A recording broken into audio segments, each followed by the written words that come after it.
for a long time, the husband of Kelly, who's really doing a good job. You are really doing a good job. Small business, which is actually big business if you add it all up, right? It's probably the biggest bank there is, but they call it small business, and she's done a fantastic job. Thanks, Kel. Say hello to Jeff. As we gather this afternoon, we're still in the earliest days of one of the most important technological revolutions in the history of the world. Around the globe, everyone is talking about artificial intelligence. I find that too. Artificial, I can't stand it. I don't even like the name. You know, I don't like anything that's artificial. So could we straighten that out, please? We should change the name. I actually mean that. I don't like the name artificial anything, because it's not artificial. It's genius. It's pure genius. And its potential to transform every type of human endeavor and domain of human knowledge, from medicine to manufacturing to warfare and national defense. Whether we like it or not, we're suddenly engaged in a fast-paced competition to build and define this groundbreaking technology that will determine so much about the future of civilization itself, because of the genius and creativity of Silicon Valley. And it is incredible genius. Without question, the most brilliant place anywhere on earth. America is the country that started the AI race. And as President of the United States, I'm here today to declare that America is going to win it. We're going to work hard. We're going to win it.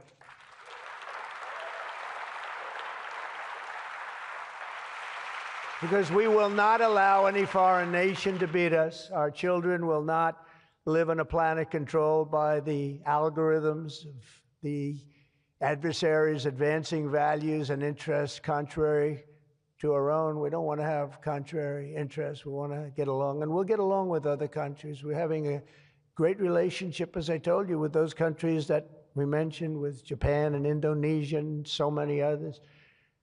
The European Union, we're getting along. We're getting along very well with China. A lot of respect for President Xi. We have a great relationship, and we'll see how it all works out. But we're getting along with countries it's really been pretty amazing, I will say that, and it's a good thing. It's a good thing, not a bad thing. So from this day forward, it'll be a policy of the United States to do whatever it takes to lead the world in artificial intelligence, such an important thing happening. This is really something that nobody expected. It just popped out of the air, and here we are. But we will defend our nation, our values, our future, and our freedom, and it will be really great. But what we really need to be successful is a very simple phrase called common sense, and that begins with a common sense application of artificial and intellectual property rules. It's so important. You can't be expected to have a successful AI program when every single article, book, or anything else that you've read or studied, you're supposed to pay for. Gee, I read a book, I'm supposed to pay somebody. And you know, we appreciate that, but you just can't do it because it's not doable. And if you're going to try and do that, you're not going to have a successful program. I think most of the people in the room know what I mean. When a person reads a book or an article, you've gained great knowledge. That does not mean that you're violating copyright laws or have to make deals with every content provider. And that's a big thing that you're working on right now, I know, but you just can't do it. China's not doing it, and if you're going to be beating China, and right now we're leading China very substantially in AI, very, very substantially, and nobody's seen the amount of work that's going to be bursting upon the scene.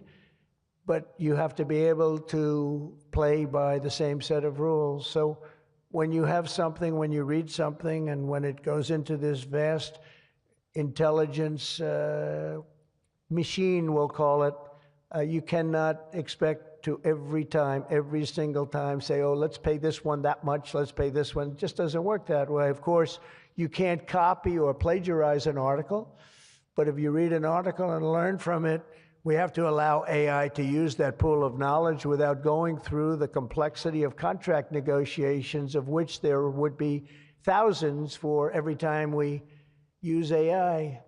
We also have to have a single federal standard, not 50 different states regulating this industry of the future. And some people would say, gee, that's an unpopular thing to say. I was told before I got up here, this is an unpopular thing because some people, they don't want that. But I want you to be successful.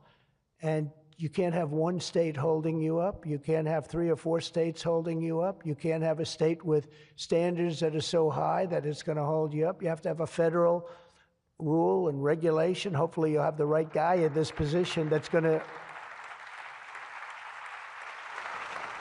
supplant the states. If you are operating under 50 different sets of state laws, the most restrictive state of all will be the one that rules. So you could have a state run by a crazy governor, a governor that hates you, a governor that's not smart, or maybe a governor that's very smart, but decides that he doesn't like the industry and he can put you out of business because you're going to have to go to that lowest common denominator. We need one common sense federal standard that supersedes all states, supersedes everybody, so you don't end up in litigation